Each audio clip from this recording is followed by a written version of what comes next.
Hello students, তোমাদের সকলকে Surajit Manna creations চ্যানেলের পক্ষ থেকে সুস্বাগতম। আশা করি তোমরা সকলে ভালো এবং সুস্থ আছো। আমি তোমাদের জন্য এই ভিডিওটিতে তুলে ধরছি 2024 সালের দ্বিতীয় পর্যায়ক্রমিক মূল্যায়ন তথা সেকেন্ড সামেটিভ ইভ্যালুয়েশনের জন্য ক্লাস 7-এর ভূগোলের এক সেট প্রশ্নের সম্পূর্ণ সমাধান করছি। এই প্রশ্নপত্রের সেটটি তোমরা পেয়ে যাবে রায় ও মার্টিনের প্রশ্ন বিচিত্রার 6 নম্বর সেটের government girls high school Jalpaiguri. এই স্কুলে যে প্রশ্নপত্রের সেটটি রয়েছে সেই সেটের সম্পূর্ণ সমাধান করছি। তার আগে তোমাদের কাছে অনুরোধ, তোমরা ভিডিওটি না টেনে পুরোটা দেখো। ভিডিওটি কেমন লাগলো কমেন্ট করে জানিও। ভিডিওটি শেয়ার করো ও লাইক দাও ভিডিওটিতে, এবং সুরজিৎ মান্না এই ক্রিয়েশনস এই চ্যানেলটিকে সাবস্ক্রাইব করে এই চ্যানেলের পাশে থাকো এবং ডান দিকের বেল আইকনে অল অপশনে গিয়ে প্রেস করো যাতে পরবর্তী ভিডিও নোটিফিকেশনগুলো পেয়ে যাও। আলোচনা শুরু করছি। একের দাগে সঠিক উত্তরটি নির্বাচন করে লেখো। একের দাগে পৃথিবীর বৃহত্তম মালভূমি হলো পামির, তিব্বত, লাদাখ, ছোটনাগপুর মালভূমি। সঠিক উত্তরটি হলো অপশন বি তে তিব্বতের মালভূমি। 2 নম্বর প্রশ্ন, নদীর বাঁকাবাঁকা প্রবাহকে বলা হয় গিরিখাত, জলপ্রপাত, বদ্বীপ, মেন্ডার। সঠিক উত্তরটি হলো অপশন ডি তে মেন্ডার। 3 নম্বর প্রশ্ন, কাদামাটি, দোআঁশ মাটি, পলিমাটি, বালি মাটির দানা মোটা হয়। সঠিক উত্তরটি হলো অপশন ডি তে বালি মাটির দানা মোটা হয়। তারপরে 4 নম্বর প্রশ্ন, সুদানের রাজধানীর নাম হলো খার্তুম, কায়রো, ত্রিপলি, কঙ্গো। সঠিক উত্তরটি হল অপশন এ তে খার্তুম। 5 নম্বর প্রশ্ন, সাহারা মরুভূমিতে সৃষ্ট ছোট বালির পাহাড়কে বলে রেক, হামাদা, আর্ক, ওয়াদি। সঠিক উত্তরটি হল অপশন সি তে আর্ক। 2 তে শূন্যস্থান পূরণ করো। 1 নম্বর প্রশ্ন, আটলাস পর্বতমালার সর্বোচ্চ শৃঙ্গ ড্যাশ। উত্তরটি হল মাউন্ট তৌবকল। মাউন্ট তৌবকল। 2 নম্বর প্রশ্ন, ভাগীরথী হুগলি হলো গঙ্গার প্রধান ড্যাশ শাখা নদী।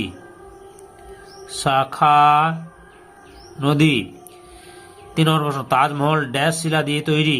মার্বেল শিলা দিয়ে তৈরি। মার্বেল। 4 নম্বর প্রশ্ন, গিনি উপকূলীয় খামচিন ড্যাশ নামে পরিচিত। হারমাট্টান নামে পরিচিত। হারমাট্টান। এরপরে হচ্ছে 5 নম্বর প্রশ্ন, আফ্রিকার কিলিমাঞ্জারো ড্যাশ জাতীয় পর্বত। আগ্নেয় বা সঞ্চয় জাতীয় পর্বত। এরপরে রয়েছে 3 দাগে নিচের প্রশ্নগুলির উত্তর দাও যে কোনো দুটি। 1 নম্বর দাগে স্তূপ পর্বত কাকে বলে, উদাহরণ দাও।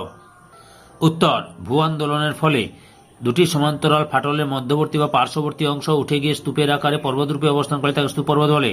বৈশিষ্ট্য, আকৃতি, স্তূপ পর্বতের উপরের অংশে চ্যাপ্টা হয়। 2 নম্বরের উচ্চতা ও বিস্তার, ভঙ্গিল পর্বতের ন্যায় বেশি উঁচু বহুদূর বিস্তৃত হয় না। 3 নম্বরের স্তূপ পর্বত দেখতে অনেকটা টেবিলের মতো, তাই টেবিল ল্যান্ডও বলা হয়। এতে অনেক চ্যুতি ও গ্রস্তপথ দেখা যায়। উদাহরণ, ফ্রান্সের ভোজ ও পশ্চিম জার্মানির ব্ল্যাক ফরেস্ট পর্বত দুটি স্তূপ পর্বত। ভারতের সাতপুরা স্তূপ পর্বত। 2 নম্বর প্রশ্ন, সাভানা ও ভেল্টের দুটি পার্থক্য লেখ। উত্তর, ক্রান্তীয় তৃণভূমিকে সাভানা বলে, নাতিশীতোষ্ণ তৃণভূমিকে ভেল বলে। অবস্থান, সাভানা নিরক্ষীয় অরণ্যের উত্তর, দক্ষিণ ও পূর্ব দিকে সাভানা তৃণভূমি অবস্থিত। আর দক্ষিণ আফ্রিকার কালাহারি মরুভূমি ও ডাকেন্সবার্গ পর্বতের মধ্যবর্তী উচ্চভূমিতে 35 থেকে 55 ডিগ্রি অক্ষাংশের মধ্যবর্তী অঞ্চলে ভেল্ট অবস্থিত। 3 নম্বর প্রশ্ন, খাঁড়ি কি? উত্তরটি এভাবে লিখবে, সমুদ্রের কাছে নদী মোহনায় জোয়ার ভাটা হয়। জোয়ারের জল নদী খাতে প্রবেশ করলে নদী উপত্যকা আরো চওড়া হয়। একে খাঁড়ি বলে, অর্থাৎ চওড়া নদীমুখকে খাঁড়ি বলে। বৈশিষ্ট্য, খাঁড়িগুলি জোয়ারের জলে পুষ্ট হয়। খাঁড়িগুলির দৈর্ঘ্য ছোট হয়। খাঁড়িগুলিতে মাছের সমাবেশ বেশি হয়। খাঁড়িগুলি নৌকা, লঞ্চ প্রভৃতি আশ্রয়স্থল। সমুদ্র থেকে আসা প্রবল জোয়ারের নরম পলিমাটি গঠিত পাড় ভেঙে গিয়ে খাঁড়ি সৃষ্টি হয়। আর সমুদ্র ও নদীর মিলিত ক্ষয় ও সঞ্চয় কাজের ফলে খাঁড়িতে চড়া, স্পিট, লেগুন প্রভৃতি সৃষ্টি হয়। উদাহরণ, সুন্দরবন অঞ্চলে এরকম অসংখ্য খাঁড়ি দেখা যায়। পৃথিবীর দীর্ঘতম খাঁড়িটি রাশিয়ার উত্তরে ওব নদীর মোহনায় অবস্থিত। 4 নম্বর প্রশ্ন, মাটির উপাদানগুলি কি কি? উত্তর, মাটির প্রধান উপাদান খনিজ পদার্থ। মাটিতে 45% খনিজ পদার্থ, 25% বাতাস, 25% জল এবং বাকি 5% অন্যান্য পদার্থ বর্তমান থাকে। ওই 5% অন্যান্য পদার্থের মধ্যে প্রায় 80% উদ্ভিদ ও প্রাণীর পচা গলা বা হিউমাস থাকে। 10% থাকে উদ্ভিদের পাতা, পচা ও শিকড় এবং বাকি 10% থাকে অণুজীব। 4 দাগে নিচের প্রশ্নগুলি উত্তর দাও যে কোনো দুটি। নদীর উচ্চ প্রবাহ বলতে কি বোঝো? উত্তর, নদীর উৎসস্থল থেকে পাহাড় বা পর্বতের মধ্যে সীমাবদ্ধ গতিপথ, অর্থাৎ সমভূমিতে নেমে আসার আগে পর্যন্ত নদীর গতিপথকে নদীর উচ্চগতি বা পার্বত্য প্রবাহ বলে। উদাহরণ দাও। উদাহরণ, গোমুখ থেকে হরিদ্বার পর্যন্ত গঙ্গা নদীর উচ্চ প্রবাহ বা উচ্চ গতি। উচ্চ প্রবাহের নদী উপত্যকার দুটি বৈশিষ্ট্য উল্লেখ করো। উত্তর, নদীর উচ্চ প্রবাহ বা উচ্চ গতির দুটি বৈশিষ্ট্য হল, উচ্চ গতিতে ভূমির ঢাল বেশি থাকে বলে নদীর পার্শ্বক্ষয় অপেক্ষা নিম্নক্ষয় বা নদীর তলদেশ ক্ষয় বেশি হয়। উচ্চ প্রবাহের নদীতে বোঝা কম থাকে এবং নদী ক্ষয়িত পদার্থ বহন করে। উচ্চ গতিতে নদীগুলি খরস্রোতা বলে জলবিদ্যুৎ উৎপাদনের সহায়ক হলেও নৌ পরিবহনের পক্ষে অনুপযুক্ত। 2 নম্বর প্রশ্ন, আগ্নেয় ও পাললিক শিলার পার্থক্য লেখো। উত্তর, সৃষ্টি। আগ্নেয় শিলা ভূগর্ভে অতি উত্তপ্ত ম্যাগমা শীতল ও কঠিন হয়ে এই শিলা সৃষ্টি হয়। আগ্নেয় শিলা ভূত্বকের প্রথম পর্যায়ের শিলা বা প্রাথমিক শিলা। পাললিক শিলা সমুদ্র, হ্রদ বা নদীর তলদেশে জমা হওয়া পলি বহু বছর ধরে জমাট বেঁধে শক্ত হয়ে ওই শিলা গঠিত হয়। পাললিক শিলা হল ভূত্বকের দ্বিতীয় পর্যায়ের শিলা। ওজন ও কাঠিন্য, খুব ভারী ও কঠিন। পাললিক শিলা অপেক্ষা হালকা ও নরম। আগ্নেয় শিলার মধ্যে কোনো স্তর থাকে না। পাললিক শিলার মধ্যে স্তরগুলি স্পষ্ট দেখা যায়। বিষয়, কেলাস ও স্ফটিক। আগ্নেয় শিলা কেলাসিত এবং ফিলায় ফটিক দেখা যায়। পাললিক শিলা স্ফটিক থাকে না। জীবাশ্মের উপস্থিতি, আগ্নেয় শিলার মধ্যে জীবাশ্ম থাকে না। পাললিক শিলার মধ্যে উদ্ভিদ ও প্রাণীর জীবাশ্ম পাওয়া যায়। 3 নম্বর প্রশ্ন, কঙ্গো নদীর অববাহিকায় ঘন জঙ্গল সৃষ্টি হয়েছে কেন?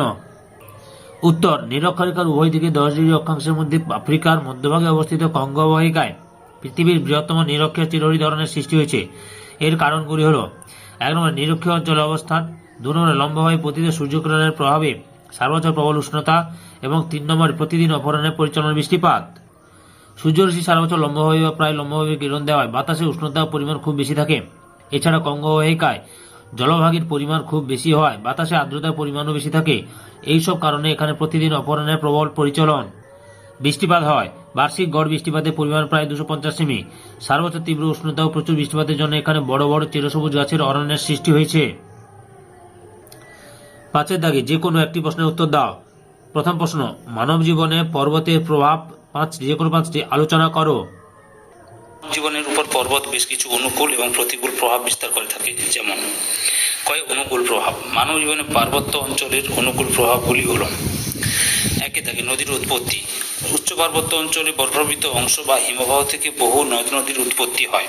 এইসব নদী নিত্যবহ হওয়ায় এই সকল নদীর জল পানীয় হিসেবে এবং মিষ্টি জলের জন্য সেচের কাজেও ব্যবহৃত হয়। 2 দাগে জলবিদ্যুৎ উৎপাদন। বন্ধুর পার্বত্য অঞ্চলের উপর দিয়ে প্রবাহিত খরস্রোতা নদীর জলের বেগকে কাজে লাগিয়ে জলবিদ্যুৎ উৎপাদন করা হয়। 3 নম্বর পয়েন্ট, জলবায়ু নিয়ন্ত্রণ। উচ্চ পার্বত্য অঞ্চলে জলীয় বাষ্পপূর্ণ বায়ু পর্বতের ঢালে বাধা পেয়ে বৃষ্টিপাত ঘটায়, তেমনি হিমশীতল বাতাসকে প্রতিহত করে ওই অঞ্চলের মানুষকে তুষার শুভ্র পরিবেশ থেকে রক্ষা করে। 4 নম্বর পয়েন্ট, ফল উৎপাদন। পার্বত্য অঞ্চলের অনুকূল পরিবেশ অনুসারে চা, কফি, কোকো প্রভৃতি কৃষিজ ফসল এবং আপেল, আঙুর, নাশপাতি, কমলালেবু ইত্যাদি ফল জন্মায়। 5 নম্বর প্রশ্ন, পর্যটন শিল্প। পার্বত্য অঞ্চলের প্রাকৃতিক সৌন্দর্য ও মনোরম জলবায়ু পর্যটন কেন্দ্র গড়ে তুলতে সহায়তা করে। উদাহরণ, দার্জিলিং, সিমলা প্রভৃতি। 6 নম্বর পয়েন্ট, বহিঃশত্রুর হাত থেকে রক্ষা। সুদীর্ঘ দুর্গম পর্বতমালা প্রাচীরের মতো অবস্থান করায় দেশ বহিঃশত্রুর আক্রমণের আশঙ্কা থেকে রক্ষা পায়। যেমন, হিমালয় প্রাচীরের মতো অবস্থান করে বলে ভারতবর্ষ বহিঃশত্রুর আক্রমণ থেকে রক্ষা পায়। প্রতিকূল প্রভাব। মানব জীবনের উপর পর্বতের প্রতিকূল প্রভাবগুলি হল: প্রথম পয়েন্ট হচ্ছে অনুন্নত কৃষিকাজ। পর্বতের বন্ধুর ভূপ্রকৃতি, হিমশীতল জলবায়ু, অনুন্নত মৃত্তিকা, কৃষি জমির অভাব, এইসব কারণের জন্য পার্বত্য অঞ্চল কৃষিকাজে অনুন্নত। 2 নম্বর পয়েন্ট রয়েছে অনুন্নত পরিবহন। পার্বত্য অঞ্চলের বন্ধুর ভূপ্রকৃতি, খরস্রোতা নদীর প্রভাব প্রভৃতি কারণের জন্য সড়কপথ ও রেলপথ নির্মাণ করা খুবই অসুবিধা হয়। এছাড়া পার্বত্য অঞ্চল খুবই ধসপ্রবণ, তাই সড়কপথ নির্মাণ করা অসুবিধাজনক। 3 নম্বর পয়েন্ট, শিল্পের অনুন্নতি। শিল্পের প্রয়োজনীয় কাঁচামালের অভাব, অনুন্নত পরিবহন ব্যবস্থা, প্রতিকূল জলবায়ু, শিল্পজাত দ্রব্যের চাহিদার অভাব, এই সকল কারণের জন্য পার্বত্য অঞ্চলে শিল্প গড়ে ওঠেনি। 2 নম্বর প্রশ্ন, নীলনদ অববাহিকা কি কি ফসল উৎপাদিত হয়? উত্তর, নীলনদ অববাহিকা কৃষিজ ফসল উৎপাদনে উন্নত। এখানকার মিনায়া ও লাক্সর অঞ্চলে আখ, উত্তর উপকূলে আঙ্গুর, ডুমুর, কায়রোর কাছে টকজাতীয় ফল, সুদানের মালাকল অঞ্চলে তুলো, গম, তামাক, সরগম, মাথুমের কাছে জলপাই, সুদামের খার্তুম থেকে মিশরের আসাম পর্যন্ত বিস্তৃত নীল অববাহিকায় অমরুদান, খেজুর, জোয়ার, চীনাবাদামের চাষ হয়। এই অঞ্চলে বন্যার অতিরিক্ত জল আটকানোর জন্য কি কি উপায় অবলম্বন করা যেতে পারে বলে তোমার মনে হয়? উত্তরটা এখান থেকেই লিখবে। এভাবে নীল নদীর বন্যা নিয়ন্ত্রণ। 1902 সালে নীল নদের উপর আসোয়ান বাঁধ নির্মাণ করে গ্রীষ্মকালীন বন্যা নিয়ন্ত্রণ করা হয়। এরপর 1936 খ্রিস্টাব্দের ব্লু নীলের উপর জেবেল আউলিয়া বাঁধ ও সেনার বাঁধ নির্মাণ করা হয়। নীল নদীর উপরও আরও একটি বাঁধ নির্মাণ করা হয়, যেমন লেক নাসের বাঁধ, অ্যাসিউট বাঁধ, নাগ হামাদি বাঁধ, ইসনা বাঁধ। এর মধ্যে সবচেয়ে উল্লেখযোগ্য হল উচ্চ আসোয়ান বাঁধ। এটি 1970 খ্রিস্টাব্দে নির্মিত হয়। মিশরের তৎকালীন রাষ্ট্রপতি গামাল আবদেল নাসেরের অদম্য প্রচেষ্টায় এই বাঁধ তৈরি করা সম্ভব হয়। আসোয়ান বাঁধটি 3830 মিটার দীর্ঘ ও 980 মিটার প্রশস্ত এবং এটি আফ্রিকার দ্বিতীয়